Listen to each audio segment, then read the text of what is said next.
is it possible to live without any conflict? The speaker says yes. And you might say, oh, don't be silly.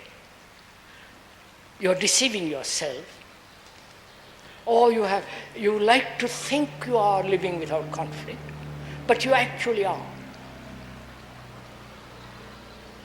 And it's no good arguing with such a person because he's made up his mind.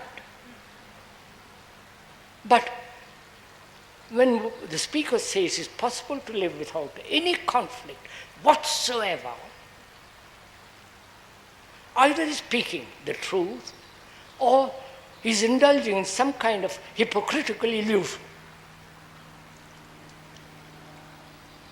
So you have to examine not only the illusion, the hypocrisy of oneself, and also find out if it is possible to live a life without conflict. Right? The speaker says, I'll tell you about it. Don't accept it, because then if you accept it, that becomes the authority. And you're back in the old game. It says it's possible. It's only possible when you live completely with what is.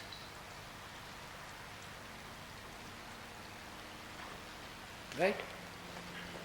With what is being, what actually is taking place. Live with it. That is, don't try to transform it.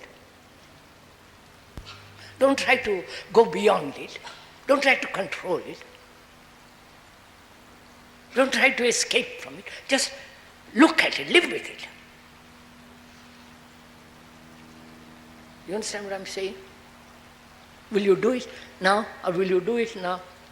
Do it now, for God's sake. Not tomorrow. There is no tomorrow.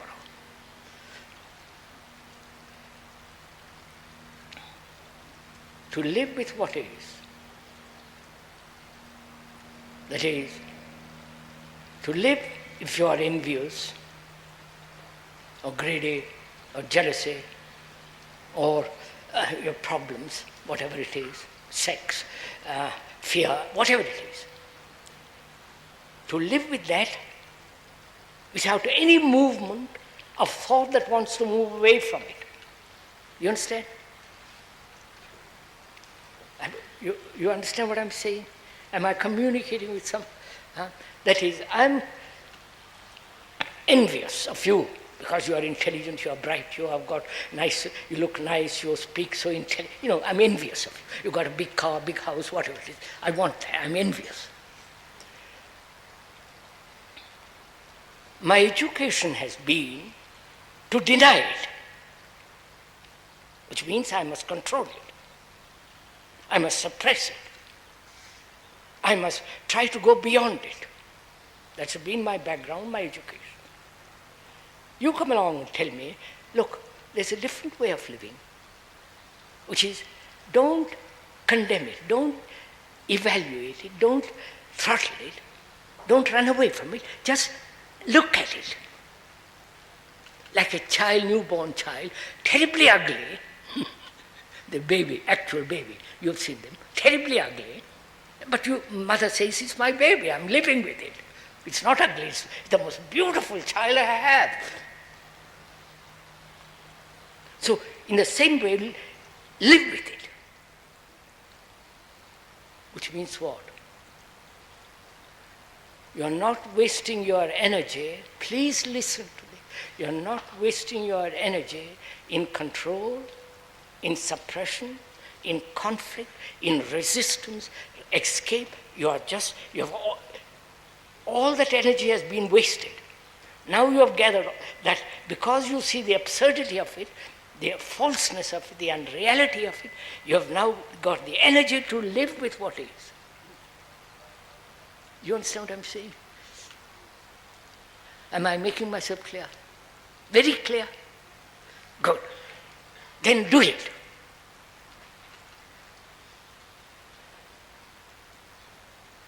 Then you have that energy to observe without any movement of thought.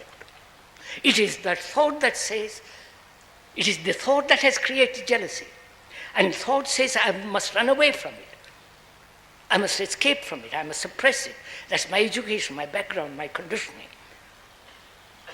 But somebody says to me, don't do all that. That's too childish. You can't solve this problem of envy that way. Live with it.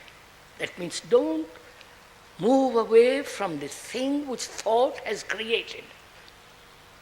You understand? Don't let another kind of thought say, run away from it, resist it.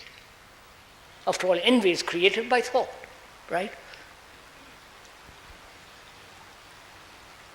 Thought awakening a reaction which is emotional, sentimental and romantic and all the rest of it.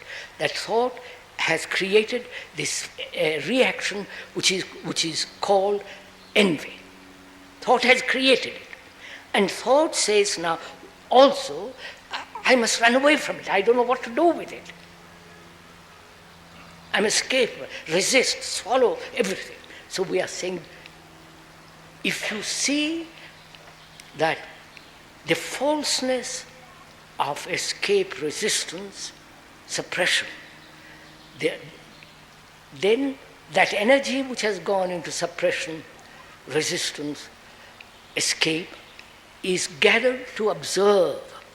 You understand? You see it? Then what takes place?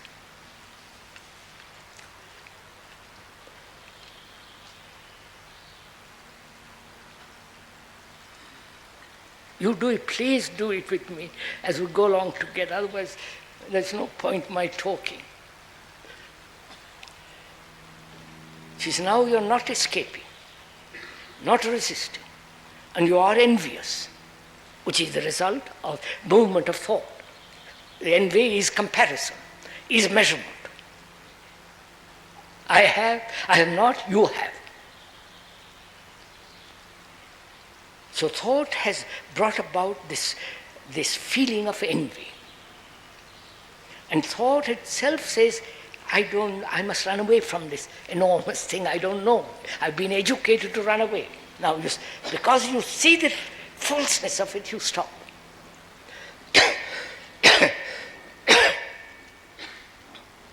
And you have this energy to observe this envy.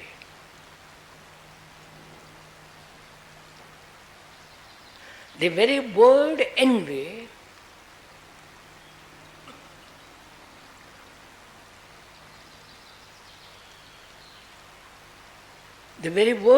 is its own condemnation. You understand what I'm saying? Isn't it? When I say I'm envious, there is already a sense of pushing it away. So the word, we follow the word. One must be free of the word to observe. All this demands tremendous alertness, tremendous watchful, awareness. So that not to escape and see the word envy is the word created the feeling, or without the word is there a feeling. You follow all this?